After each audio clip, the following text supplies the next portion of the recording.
Capítulo 11. Aprendendo com a adversidade. Pergunta: o fracasso, em algum momento, é um benefício para o homem? Resposta: sim. Na verdade, aprender com a adversidade é o terceiro dos 7 princípios, mas poucas pessoas sabem que cada adversidade traz consigo a semente de uma vantagem equivalente. Menos pessoas ainda sabem a diferença entre derrota temporária e fracasso. Se esse conceito fosse de conhecimento geral, eu seria privado de uma das minhas armas mais poderosas, que uso para controlar os seres humanos. Pergunta: mas entendi que você disse que o fracasso é um dos seus grandes aliados.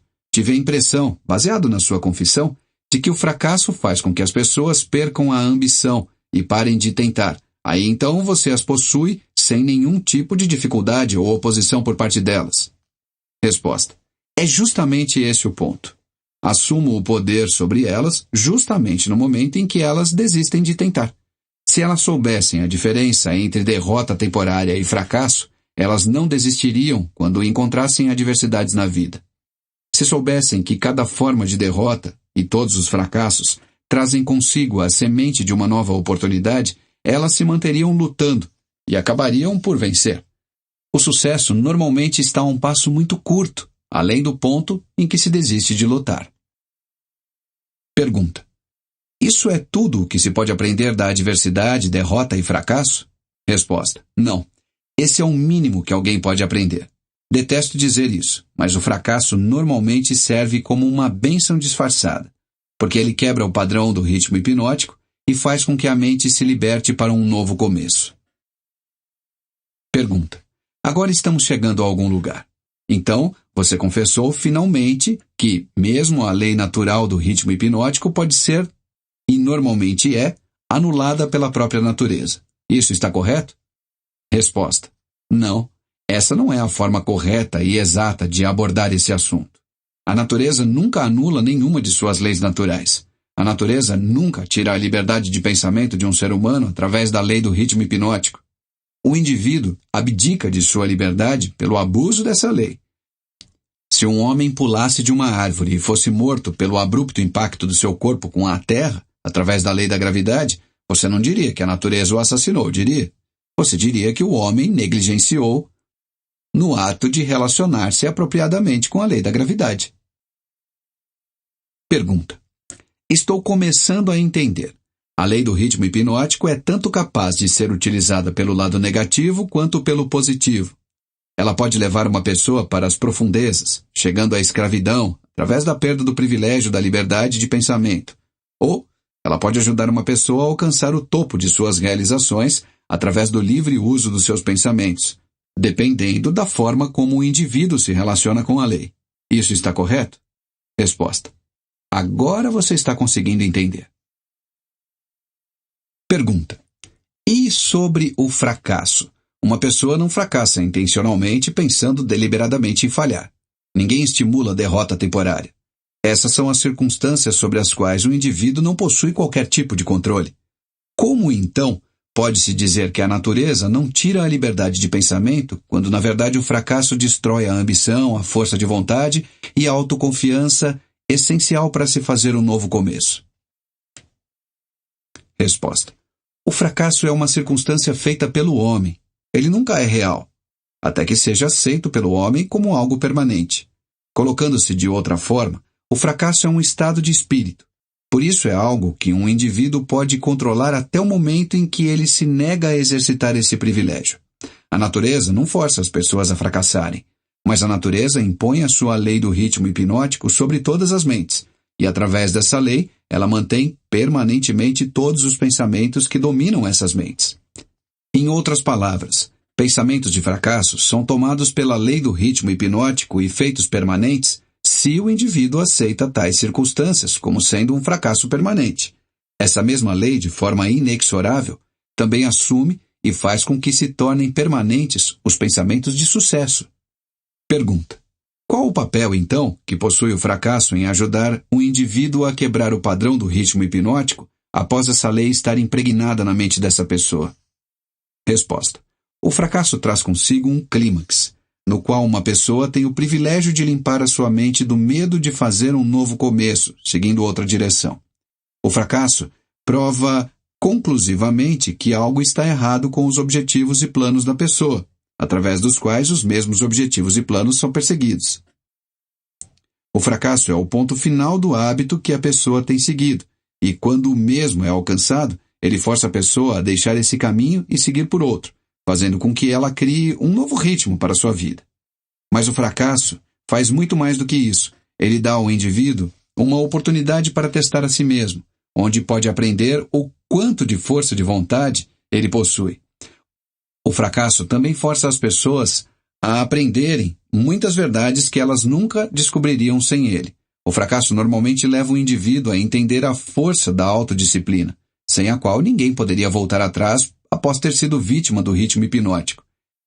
Estude as vidas de todas as pessoas que atingiram resultados fantásticos em qualquer ramo de atividade e observe que o seu sucesso é, em geral, diretamente proporcional às experiências de derrota e fracasso que ele vivenciou antes de ser bem-sucedido. Pergunta: isso é tudo que você tem a dizer sobre as vantagens do fracasso? Resposta: não, eu recém comecei. Se você quer o real significado da adversidade, do fracasso, da derrota e de todas as outras experiências que quebram os hábitos dos seres humanos e os forçam a formar novos hábitos, observe a natureza em seu trabalho. A natureza usa a doença para quebrar o ritmo físico do corpo, quando a relação entre as células e os órgãos torna-se imprópria. Ela usa crises econômicas para quebrar o ritmo do pensamento em massa, quando um grande número de pessoas relaciona-se impropriamente, através de negócios, atividades sociais e políticas. E ela usa o fracasso para quebrar o ritmo do pensamento negativo quando um indivíduo relaciona-se impropriamente consigo mesmo e com sua própria mente.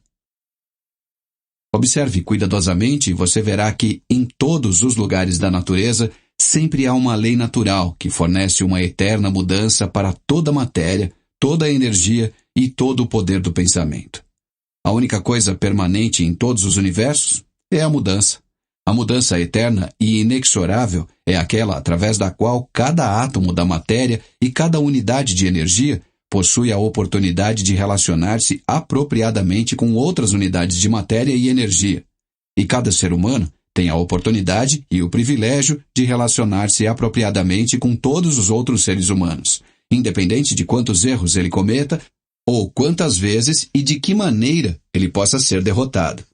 Quando o fracasso em massa toma conta de uma nação, tal como a crise econômica mundial de 1929, essa circunstância está em perfeita harmonia com os planos da natureza de quebrar os hábitos dos homens e, por sua vez, fazer florescer novas oportunidades. Pergunta: o que você está dizendo me intriga muito. Pelo que estou entendendo, o ritmo hipnótico tem algo a ver com a forma com que as pessoas se relacionam umas com as outras?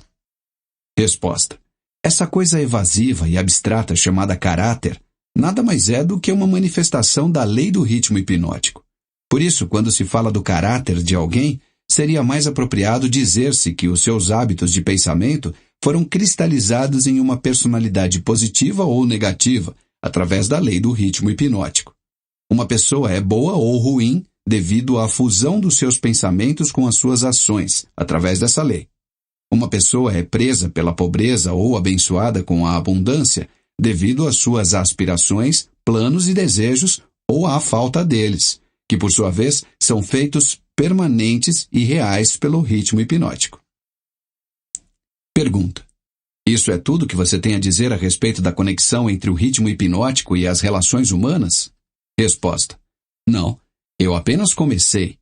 Lembre-se de que, enquanto estou falando, estou mencionando a influência do ritmo hipnótico em conexão com todas as relações humanas. As pessoas que são bem-sucedidas nos negócios o são inteiramente devido à forma como se relacionam com os seus sócios e com todos os outros no seu círculo de negócios. Profissionais que são bem-sucedidos o são prioritariamente devido à forma com que eles se relacionam com seus clientes.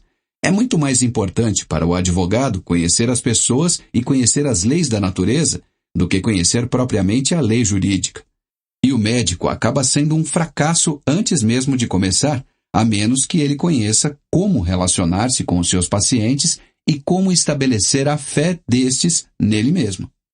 Um casamento fracassa ou é bem-sucedido inteiramente devido à maneira com que os participantes relacionam-se um com o outro. Um relacionamento apropriado no casamento começa inicialmente com um motivo para casar-se.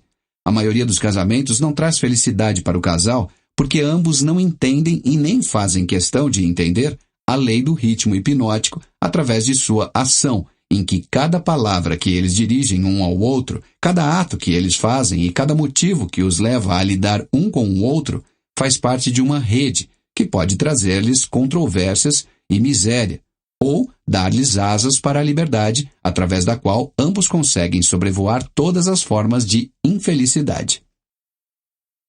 Cada nova amizade que ocorre entre as pessoas pode acabar em uma amizade verdadeira, e então em uma harmonia espiritual, abre parênteses, algumas vezes chamada amor, fecha parênteses, ou planta uma semente de suspeita e dúvida que acaba evoluindo e crescendo para uma rebelião aberta, de acordo com a forma com que os participantes nessa amizade relacionam-se uns com os outros.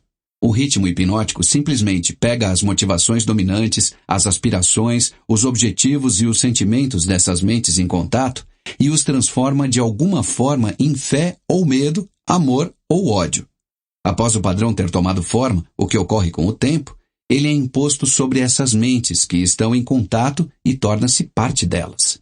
Nessa forma silenciosa, a natureza faz com que sejam permanentes os fatores dominantes de cada ser humano. Em cada relacionamento humano, as motivações e as ações vis desses indivíduos que estão em contato são coordenadas e consolidadas em uma forma definida e costuradas neste tão importante traço humano conhecido como caráter. Da mesma maneira, as motivações e as ações boas, virtuosas, são consolidadas e impostas sobre o indivíduo. Você pode ver que, por isso, não são somente as ações de uma pessoa, mas também os pensamentos dela que determinam a natureza de todas as relações humanas. Pergunta: você está entrando em águas profundas. Vamos manter nossa conversa perto da costa, onde posso segui-los sem ter medo de afundar? Vá em frente. Vamos manter nossa conversa perto da costa, onde posso segui-los sem ter medo de afundar. Vá em frente e conte-me como os relacionamentos humanos realmente funcionam em um mundo tão cheio de problemas, tal como temos hoje. Resposta: esse é um pensamento feliz. Mas deixe-me ter certeza de que você está entendendo os princípios que estou revelando antes que eu tente mostrar a você como aplicá-los nos princípios da vida. Desejo ter certeza de que você entende a lei do ritmo hipnótico e que ela é algo que não se pode controlar, influenciar ou escapar. Mas todo mundo pode relacionar-se com essa lei de forma a beneficiar-se da forma inexorável como ela trabalha. Um relacionamento harmonioso com a lei consiste em um indivíduo modificar completamente os seus hábitos, de forma que ele consiga ser claro naquilo que realmente deseja e está disposto a aceitar. Ninguém pode modificar a lei do ritmo hipnótico, assim como ninguém pode modificar a lei da gravidade, mas todo mundo pode modificar a si mesmo. Lembre-se, contudo, que, em resumo, todos os relacionamentos humanos são feitos e mantidos pelos hábitos dos indivíduos relacionados. A lei do ritmo hipnótico executa o papel de solidificar os fatores que constituem as relações humanas, mas ela não cria esses fatores. Antes de irmos mais adiante com a discussão dos relacionamentos humanos, quero que você tenha um claro entendimento da mente subconsciente. O termo, entre aspas, mente subconsciente, representa um hipotético órgão físico que, na verdade, não possui existência real. A mente do homem consiste de energia universal, abre parênteses, alguns chamam de inteligência infinita, fecha parênteses, que o indivíduo recebe, apropria-se dela e organiza em formas definidas de pensamento, através de um aparato físico completo conhecido como cérebro. Essas formas de pensamento são réplicas de vários estímulos que chegam ao cérebro através dos 5 sentidos e do 6º sentido, que ainda não é bem conhecido. Quando qualquer forma de estímulo alcança o cérebro e toma a forma definida de um pensamento, ele é classificado e armazenado em um grupo de células cerebrais conhecido como grupo da memória. Todos os pensamentos de natureza similar são armazenados juntos, de tal forma que quando se traz um pensamento, este mesmo leva facilmente ao contato de todos os outros pensamentos associados a ele. Esse sistema é muito similar à forma de armazenamento moderna de arquivos e também é operado de forma similar. As impressões de pensamento, as quais uma pessoa mescla com a maior quantidade de emoções, abre parênteses, ou sentimentos, fecha parênteses, são os fatores dominantes do cérebro, porque eles estão sempre próximos da superfície, no topo do sistema de armazenamento, vulgarmente falando, onde eles entram em ação voluntariamente no momento em que o indivíduo se nega a exercitar a autodisciplina. Esses pensamentos cheios de emoção são tão poderosos que frequentemente fazem com que o indivíduo se coloque em ação e motive-se a fazer coisas que não seriam aprovadas pela faculdade da razão. Essas explosões emocionais normalmente destroem a harmonia em todos os relacionamentos humanos. O cérebro normalmente traz consigo combinações de sentimentos e emoções tão poderosas que acabam assumindo o controle e deixando a razão de lado. Em todas as ocasiões, os relacionamentos humanos estão fadados a perder a harmonia. Através do funcionamento do sexto sentido, o cérebro de um ser humano pode contatar o arquivo de outros cérebros e inspecionar quaisquer impressões que estejam presentes nele. A condição pela qual uma pessoa consegue contatar e inspecionar o arquivo do cérebro de outra pessoa é geralmente conhecida como harmonia, mas você pode entender melhor o que isso quer dizer se eu disser que cérebros que estão sintonizados pelas mesmas vibrações de pensamento podem facilmente e rapidamente exercitar o privilégio de entrar e inspecionar os arquivos de pensamentos dos outros. A condição pela qual uma pessoa consegue contatar e inspecionar o arquivo do cérebro de outra pessoa é geralmente conhecida como harmonia. Mas você pode entender melhor o que isso quer dizer se eu disser que cérebros que estão sintonizados pelas mesmas vibrações de pensamento podem facilmente e rapidamente exercitar o privilégio de entrar e inspecionar os arquivos de pensamentos uns dos outros. Além de receber pensamentos organizados de arquivos de outros cérebros através do sexto sentido, uma pessoa pode, através desse mesmo órgão físico, contatar e receber informações da fonte central, conhecida como inteligência infinita. Todas as informações que chegam ao cérebro de uma pessoa através do sexto sentido provém de fontes que não são facilmente rastreadas e isoladas. Por isso, esse tipo de informação, acredita-se, vem geralmente da mente subconsciente da pessoa.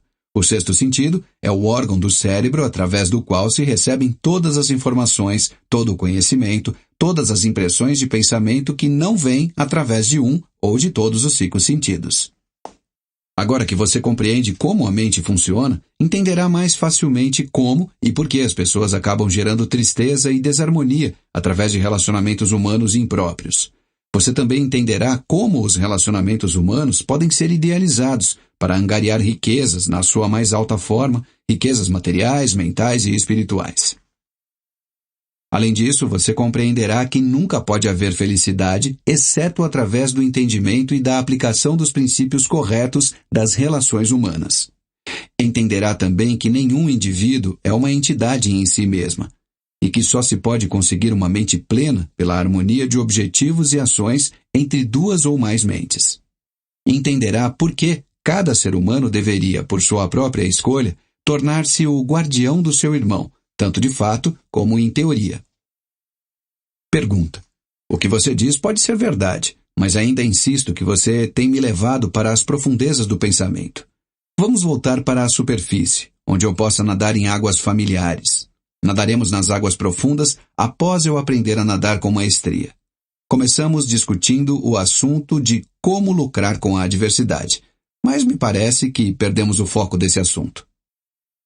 Resposta: fizemos um desvio, mas não nos alienamos. O diabo nunca se aliena. O desvio era necessário para que você se preparasse para entender a parte mais importante de toda essa entrevista. Agora estamos prontos para voltar à discussão sobre adversidade. Visto que a maior parte das adversidades ocorre devido a relações impróprias entre as pessoas, me parece importante que você entenda como as pessoas podem relacionar-se apropriadamente.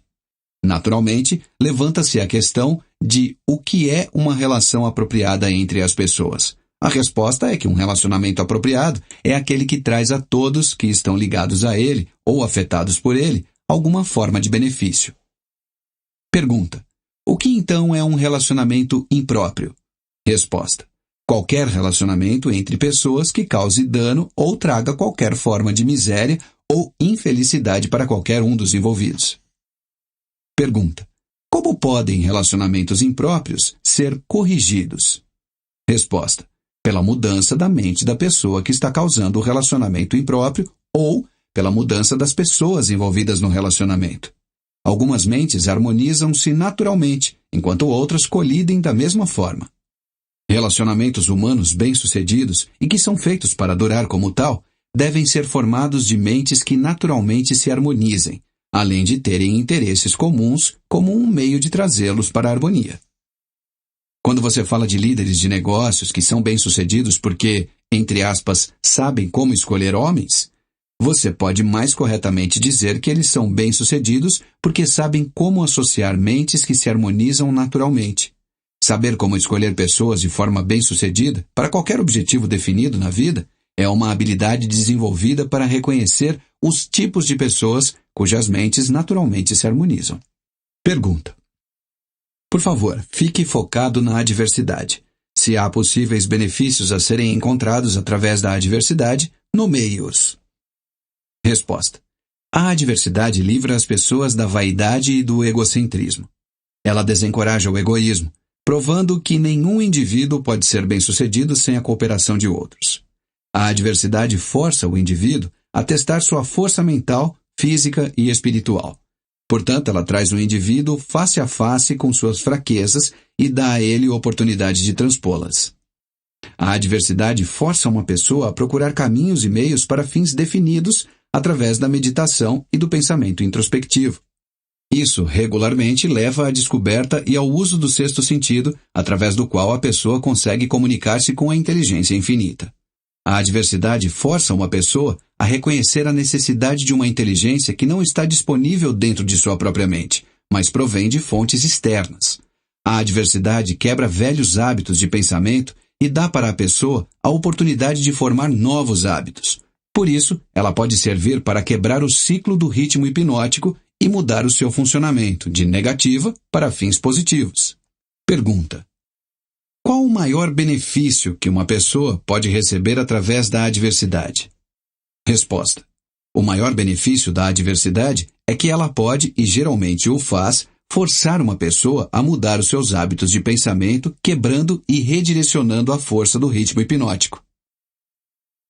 Pergunta: em outras palavras, o fracasso é sempre uma bênção quando ele força a pessoa a adquirir conhecimento ou para construir os hábitos que levam à realização dos maiores objetivos da vida de uma pessoa. Isso está correto? Resposta: sim, e algo mais. O fracasso é uma bênção quando ele força a pessoa a depender menos das forças materiais e mais das forças espirituais. Muitos seres humanos descobrem os seus outros eus, as forças que operam através do poder do pensamento, somente após alguma catástrofe que os priva do livre e total uso dos seus corpos físicos. Quando um homem não consegue mais usar as suas mãos e os seus pés, ele geralmente começa a usar o seu cérebro. Assim, coloca-se no caminho de descobrir o poder da sua própria mente. Pergunta: quais são os benefícios? Pergunta: quais benefícios são obtidos a partir da perda de coisas materiais, dinheiro, por exemplo?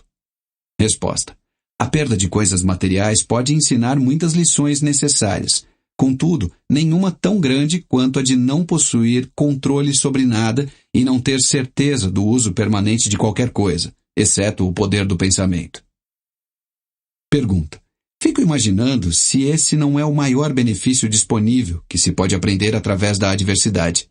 Resposta: não. O maior de todos os benefícios potenciais de qualquer circunstância que leve uma pessoa a fazer um novo começo é que ele fornece uma oportunidade para quebrar o equilíbrio do ritmo hipnótico e acaba desenvolvendo um novo parâmetro, com novos hábitos de pensamento. Novos hábitos oferecem a única saída para pessoas que fracassam. A maior parte das pessoas que escapam do funcionamento negativo para o positivo da lei do ritmo hipnótico o faz somente devido a alguma forma de adversidade, que a força a mudar os seus hábitos de pensamento. Pergunta: A adversidade não é um agente potencial para quebrar a autoconfiança e, consequentemente, levar uma pessoa a desistir de ter esperança? Resposta: ela tem esse efeito para todas aquelas pessoas cuja força de vontade é fraca, devido a longos hábitos estabelecidos de alienação. Ela possui o efeito oposto em todos aqueles que não foram enfraquecidos pela alienação. O não alienado esbarra com o fracasso ou com a derrota temporária, mas a sua reação para todas as formas de adversidade é positiva. Ele luta em vez de desistir e acaba ganhando. A vida não fornece imunidade contra a adversidade, mas a vida fornece a todo mundo o poder do pensamento positivo, que é suficiente para dominar todas as circunstâncias de adversidade e convertê-las em benefícios. O indivíduo possui a prerrogativa e o privilégio de usar ou negligenciar o seu direito de pensar apropriadamente para transpor todas as adversidades. Todo indivíduo é forçado tanto a usar o poder do seu pensamento para a obtenção de fins positivos e definidos, como a negligenciar e usar esse poder para a obtenção de fins negativos. Não existe acordo nem recusa para o uso da mente. A lei do ritmo hipnótico força cada indivíduo a dar algum grau de uso, seja negativo ou positivo, para sua mente, mas não influencia o indivíduo sobre qual dos usos ele deverá fazer. Pergunta: pelo que estou entendendo e pelo que você diz, toda adversidade é uma bênção? Resposta: não, eu não disse isso. Não disse que existe uma flor desabrochada de vantagem, apenas a semente. Geralmente, a semente consiste de alguma forma de conhecimento, alguma ideia ou plano, ou alguma oportunidade que não teria sido disponível, exceto através da mudança dos hábitos de pensamento, que, por sua vez, acabaram sendo forçados pela adversidade. Pergunta: esses são todos os benefícios disponíveis para os seres humanos advindos do fracasso? Resposta: não. O fracasso é usado pela natureza como uma linguagem simples, em que ela castiga as pessoas quando estas negam-se a se adaptar às suas leis. Por exemplo, a Guerra Mundial foi extremamente destrutiva e feita pelo homem. A natureza plantou nas circunstâncias da guerra a semente de uma reprimenda equivalente, na forma de uma crise econômica mundial. A crise foi inevitável e impossível de escapar. Ela procedeu à guerra tão naturalmente quanto a noite precede o dia, e pelo funcionamento da mesma lei, a lei do ritmo hipnótico. Pergunta: pelo que estou entendendo, a lei do ritmo hipnótico é a mesma que Ralph Waldo Emerson chamava de lei da compensação? Pergunta: a lei do ritmo hipnótico opera rapidamente em todas as instâncias? Por exemplo, essa lei imediatamente abençoa uma pessoa com os benefícios da aplicação positiva dos pensamentos ou amaldiçoa com o resultado de pensamentos negativos? Resposta: definitivamente, a lei funciona, mas nem sempre é rapidamente. Tanto os benefícios quanto as penalidades incorridas através da lei podem ser escolhidas por outros, tanto antes quanto após a sua morte. Pode-se observar que essa lei realmente funciona porque ela força sobre uma geração de pessoas os efeitos tanto dos pecados quanto das virtudes das gerações precedentes. No funcionamento de todas as leis da natureza, a quarta dimensão, o tempo, é um fator inexorável. A quantidade de tempo consumida pela natureza na relação dos efeitos para suas causas depende em cada momento das circunstâncias presentes. A natureza faz crescer uma abóbora em 3 meses. Um carvalho leva 100 anos para chegar a um bom tamanho. Ela converte um ovo de uma galinha em 4 semanas, mas ela requer 9 meses para converter um óvulo de um ser humano em um indivíduo.